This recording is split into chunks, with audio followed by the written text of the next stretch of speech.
Bienvenidos, bienvenidas a Lengua y Cultura Accesibles, un puente sin barreras hacia el conocimiento. Porque la información no es un privilegio, es un derecho. Claro que sí. Y hoy tenemos el grandísimo honor de contar una nueva vez con la doctora Paula Reyes Carrasco, con una nueva cápsula de acción y esperanza para un mundo mejor. Ella nos habla desde Madrid, España, y nosotros estamos muy contentos de contar con sus colaboraciones que siempre valen oro. Así mismo es. Del aula a la calle. Segundo, Paula, amigos, amigas, del aula a la calle. Impacto de la acción climática. De la acción colectiva, tú querrás decir. Sí, de la acción colectiva para el cambio, para el cambio climático, porque resulta y viene a ser nosotros, los educadores, educadoras, que siempre tenemos como un plan, un programa en la cabeza. Sí. Y para realizar cambios de gran impacto, pues planificamos los objetivos del milenio, los ODS, planificamos todos los tipos de planes que hay. Pero resulta que existen movimientos sociales que han impactado al mundo entero y que no están en los libros. Increíble. Es un conocimiento que surge de una manera cuasi espontánea. Así mismo, así mismo. Y uno de esos movimientos fue estudiado por la doctora Paula Reyes, que se doctoró justamente aquí lo tengo apuntado para que no se me olvide, en Educación Ambiental para el Desarrollo y la Sostenibilidad por la Universidad de Salamanca. Bienvenida, Paula. Hola, Clara Segundo y todas las personas que nos escuchan. Gracias por tenerme otra vez por aquí. Bienvenida siempre. Paula, ¿cómo es eso de que una jovencita de apenas 13 años en ese momento, en el 2018, hasta donde se comenzó un movimiento que revolucionó el mundo? ¿Cómo fue eso? Bueno, ella se paró frente al parlamento de su país, que es Suecia, con un cartel que era huelga escolar por el clima en un verano. Entonces, cuando empezó el colegio, ella decidió faltar todos los viernes para seguir haciendo lo mismo constantemente. Entonces, por eso se creó un movimiento que se llama Viernes por el Futuro, Fridays for Future, que se extendió a nivel global en un montón de países con la misma idea, ¿no? De que personas, especialmente en edad escolar, bachiller, ¿no?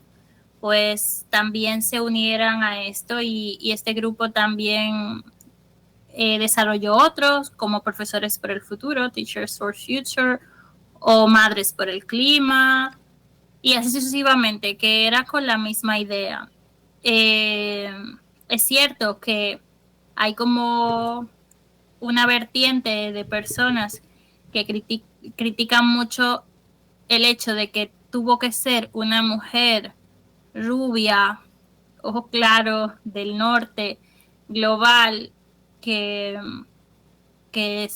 como que se diera a conocer y que diera este movimiento la trascendencia que tiene, pero independientemente de lo que sea, esta chica pues ha creado un efecto muy grande. De hecho, en Estados Unidos lo han estudiado, que se llama efecto Greta, porque ella ha logrado influenciar a una gran cantidad de personas para pensar un poco más en este tema y pensar y al punto de preocuparse por tener un consumo más responsable e incluso crear campañas para divulgar y protestar a través de redes sociales con un montón de personas jóvenes. Es cierto que era como en diferentes países. Algunas personas son de 20 y pico, otras en otros países el comportamiento es más de gente de bachillerato o incluso de chicos, chicas menores, no sé, como de 12, 13 años, así, dependiendo del país, pero en realidad a través de esa acción de simplemente pararse frente al parlamento de su país y gracias a las redes sociales se creó todo un movimiento que antes de la COVID era súper fuerte, ahora no es igual de fuerte que en su momento, pero que logró influenciar a muchas personas y todavía hoy existe y sigue influenciando gente. Que es Suecia, ¿no? Sí, Suecia. Bueno, ya lo dijiste, eso es lo que yo te iba a comentar, que tu estudio doctoral estuvo enfocado, ¿verdad?, en esa actividad llamada Fridays for Future. Y entonces tú tal vez tienes más detalles para darnos con relación a esa investigación específica que hiciste. Sí, porque bueno, yo no he hablado de mi investigación, en verdad yo me concentré en un grupo de personas que desde que se creó el movimiento, o sea, tuve la suerte de estar en el momento justo, en el lugar indicado, ¿no? Cuando se creó el movimiento en una ciudad de España que se llama Salamanca, y entonces yo pude observar todo el proceso desde la generación del movimiento con estas personas hasta el momento que, bueno, en verdad hasta que se acabó el grupo en Salamanca. No porque las personas dejaran de sentir esa preocupación, sino porque es un grupo principalmente joven y no hubo relevo generacional. Pero sí pude observar a través de la metodología de mi tesis cómo estas personas empezaron a desempeñar y a desarrollar un cambio en sus actitudes y en sus comportamientos a través de el trabajo colectivo. Y cómo, por ejemplo, cambiaron sus hábitos alimenticios a unos más sostenibles, redujeron el uso de plástico, también desarrollaron sentimientos de satisfacción personal y de integración. Y no solo fue en el grupo, sino que lograron que el tema de la crisis climática o la crisis ecosocial estuviera en la agenda de prensa y en la agenda gubernamental de la ciudad con mucho más que lo está ahora. O sea, tenían varias apariciones en prensa, lograron que en el Ayuntamiento de Salamanca y en la Universidad de Salamanca se declarara la emergencia climática, muchas colaboraciones con asociaciones de vecinos y ONGs. Entonces, del tema como era en esa ciudad hasta antes de que se creó el movimiento, al tema durante el movimiento se notó un cambio. Así que, lo interesante de la investigación es que el cambio no solo fue de las personas, claro, ese es el más significativo, sino que se vio un cambio en todo el alrededor, en toda la ciudad, en los medios de comunicación, en las redes sociales, en cómo las personas se involucraban. Entonces, no a través de charlas, de asambleas, de actividades de intercambio de ropa o de plantas, programas de radio, reforestaciones, actividades que aparentemente son bastante sencillas y lo son, pues se logró cambiar y crear mayor preocupación en la ciudad. Yo creo que estamos hablando de dos elementos importantes. Segundo, Paula, amigos, amigas, que la juventud siempre ha sido así. La juventud tiene el potencial y el poder de provocar cambios importantes a esos niveles, a escalas mundiales, pero también el poder de la colectividad. Correcto, el grupo. El grupo. Y un tercer elemento, la educación informal. Sí. Estoy tratando de recordar una frase que se encuentra grabada en uno de los edificios de la Universidad Autónoma, de la UAST, que dice algo así como que la juventud es la divina, la generosa rebeldía, ¿verdad?, que produce los cambios en la sociedad. Es una frase muy bella. Un día yo le tomé una foto. Ni siquiera recuerdo si fue Martí que escribió esto, pero es precioso, es una demostración de que los jóvenes hacen los cambios en el mundo. Sí, y Paula, que estudió eso, ¿qué aprendizajes obtuviste, qué demostraste con tu tesis con respecto a cómo la educación informal, la colectividad, genera cambios importantes? Pues, bueno, desde un punto de vista de las competencias verdes, que aquí se llaman Green Coms, Pues se vio una evolución desde el inicio del movimiento, que fue en el 2019, que las personas tenían mensajes, o sea, como invitaciones, ¿no? Se ve, yo analicé las redes sociales, tuve entrevista con ellos, también analicé prensa, se ve un mensaje muy simplificado de unas personas que, bueno, estaban preocupadas y querían que más gente se uniera. Pero del 2019 al 2023, que fue cuando yo dije, bueno, vamos a hacer ya la tesis, a presentarla, pues se vio cómo había en tan corto tiempo, ¿no? Porque es muy corto. Ustedes que son más educadores incluso que yo, Clara que tiene una experiencia de décadas en la educación, me puede confirmar que 3, 4 años es un tiempo muy rápido.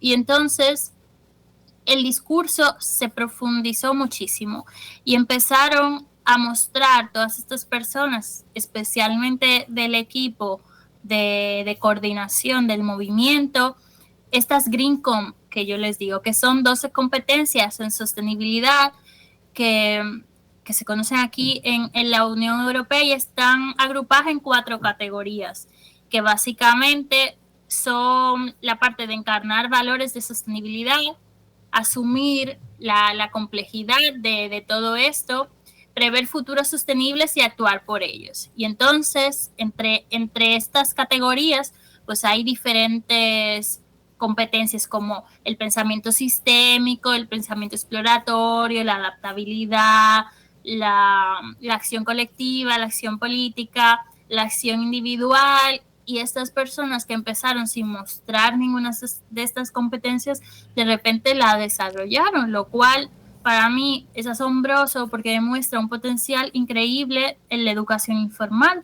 O sea, todas las personas teníamos reflexiones durante esa investigación, dándonos cuenta cómo la educación formal pues, nos dio ciertos conocimientos, pero nada que nos llevara a actuar de una manera tan grande como este proceso, que, bueno, en términos de educación podemos decir que es también un aprendizaje situacional o accidental y un crítico o emancipador que viene, que ocasiona, ¿no?, que estas personas puedan conocer el sistema, en este caso, ¿no?, capitalista, todas las relaciones de poder y de dominación que hay en este sistema, y entonces facilitan el desarrollo de todas esas habilidades y competencias que son importantes para poder enfrentar ese sistema que es el que está ocasionando la crisis ecosocial, ¿no? Excelente. Por eso decíamos que el proceso aquí fue inverso, de la calle al aula. Sí. Porque como los educadores planificamos es del aula a la calle. Sí. Desarrollar competencias en las aulas para que sean visibles, ejecutables en las calles. Pero aquí lo que Paula comprobó fue, demostró que en las calles se generan o se desarrollan unas competencias que han llegado al aula, yo me pregunto. Buena pregunta. Yo creo que no, yo creo que la educación formal se ha quedado muy rezagada en los aspectos prácticos. Es muy teórica y entonces tú no tienes la oportunidad de realmente practicar, participar, desarrollar esa conciencia crítica. Es como, bueno, por lo menos cuando yo estudié, no sé, no creo que haya cambiado mucho la cosa, pero mis tiempos era apréndete esta página del libro y dímela al frente de todo el mundo, ¿no? ¿En qué medida yo realmente participaba en ese proceso, entendía y desarrollaba mayor profundidad de esos conocimientos que ya ni me acuerdo, que de hecho al final ya hay pruebas de eso y hay estudios que hablan que el 80% de nuestro conocimiento de verdad que nos queda es de las experiencias que hemos tenido en nuestra vida. Entonces eso por lo menos a mí me hace criticar sin quitar, sin restar la importancia que tiene la educación formal, pero me hace criticar la forma en que realmente las metodologías que se utilizan, que no son metodologías activas y que no tienen la suficiente oportunidad para desarrollar esa práctica que nos permita ejercer esa educación o haber vivido esa educación como una experiencia más que como un momento de embotellarme en una página de un libro para un examen, ¿no? Me haces recordar, Paula, que una vez aquí en República Dominicana hubo un movimiento interesante encabezado por jóvenes. Sí. Y que cuando eso se trataba de se trató de una coyuntura electoral y bueno, y se convocó una manifestación de jóvenes en la Plaza de la Bandera. Y yo le dije a mi hija mayor, Eva, vamos a coger para allá. Claro. Y fuimos. Me parece que fue una experiencia muy buena para ella, como para mí y para el país. Claro, de lo que estamos hablando es de la vinculación de lo que debe aprenderse, de la vinculación de la educación con la vida. Sí, sí. ¿Qué debemos aprender? En el episodio anterior, justamente, Paula nos estaba hablando del rol de las empresas en esta crisis ecosocial. Yo no digo de mitigación de la crisis ecosocial porque es crisis ahora, sino de un modus vivendi, de un modus operandi que sea cónsono con el planeta, ¿no, Paula? Sí, o sea, es interesante porque yo tengo aquí compañeros de trabajo, todos trabajamos en medio ambiente. Yo soy la única que soy vegetariana del grupo. Y claro, llegó un punto que estábamos discutiendo todo esto y son personas muy comprometidas en diferentes hábitos, pero no en ese.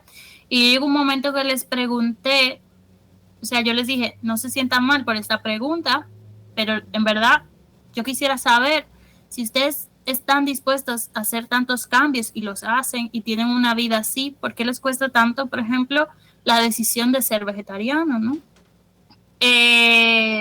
Porque claro, era un momento que ellos estaban criticando a la gente por, no sé, no reciclar o por usar tanto avión o lo que sea.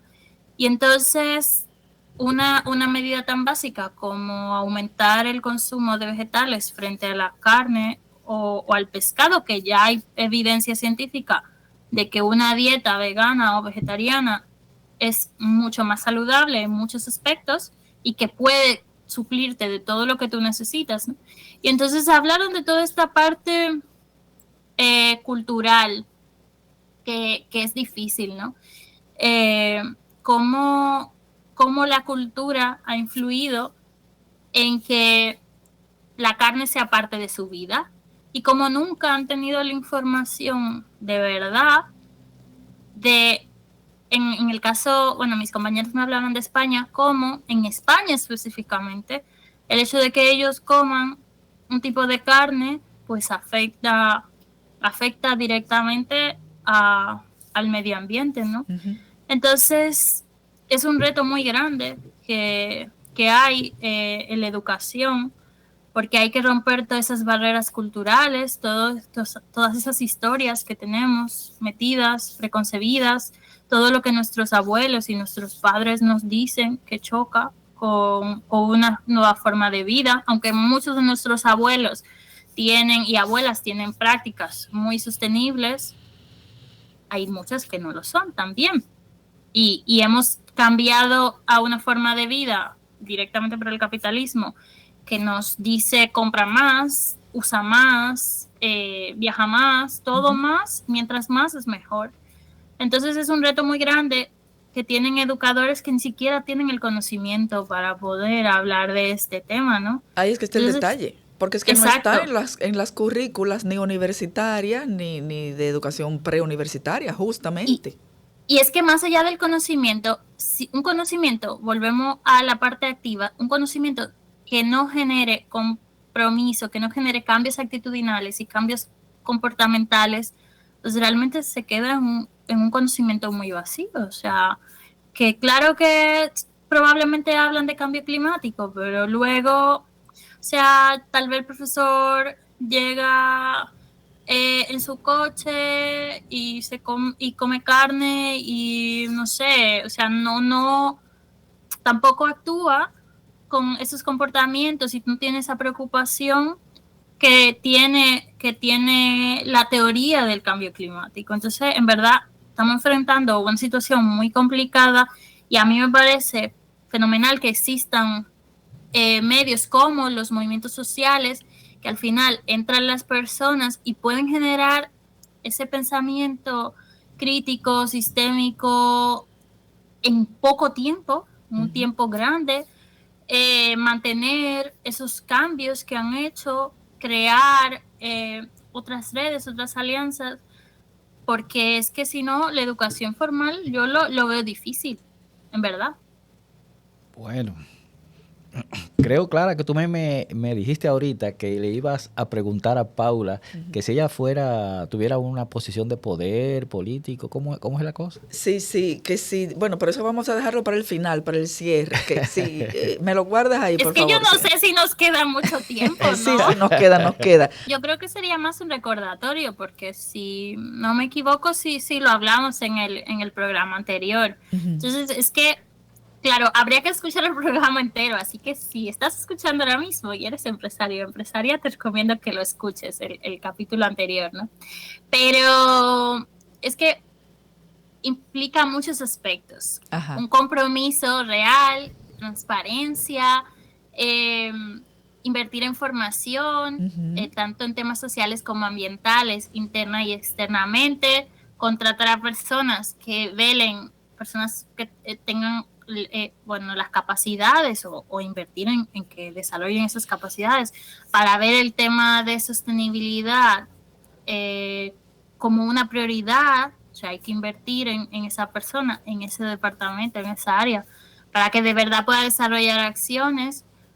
Luego tienen que crear alianzas también, alianzas público-privadas, alianzas con otras empresas para crear cambios y, por supuesto, pensar en las estrategias de cómo la empresa, aprovechando las tecnologías existentes y la información científica, puede reducir su huella, especialmente en aspectos como la energía, el transporte y la alimentación, que son 3 aspectos clave para reducir la huella. Entendiendo que las empresas, por supuesto, están, aunque no lo vean claramente, pero sí es una pérdida lo que está pasando en el mundo y hace que cada vez las personas tengan menos poder adquisitivo para comprar productos y que ellos se enfrenten a más retos para producir. El otro día yo le decía a una jovencita sorda que le explicaba el significado del refrán, una golondrina no hace temporal.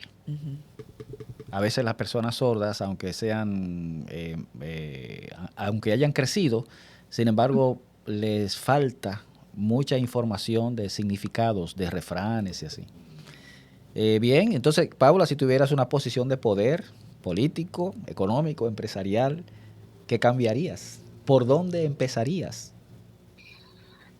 Sería la manera en la que entendemos el poder mismo, porque, claro, lo vemos como algo vertical, como individual, basado, no sé, en dinero tal vez, pero creo que a través de mi experiencia académica, en el activismo, también profesional, el poder de las comunidades, de las personas jóvenes, de la sociedad civil, de las instituciones que colaboran, es más transformador y sostenible, es más poderoso que un presidente que esté ahí, ¿no? O que el líder de una empresa. Entonces, por eso yo empezaría creando espacios reales de participación y de escucha activa, donde todas las decisiones que al final son políticas, empresariales y que nos afectan económicamente, pues estén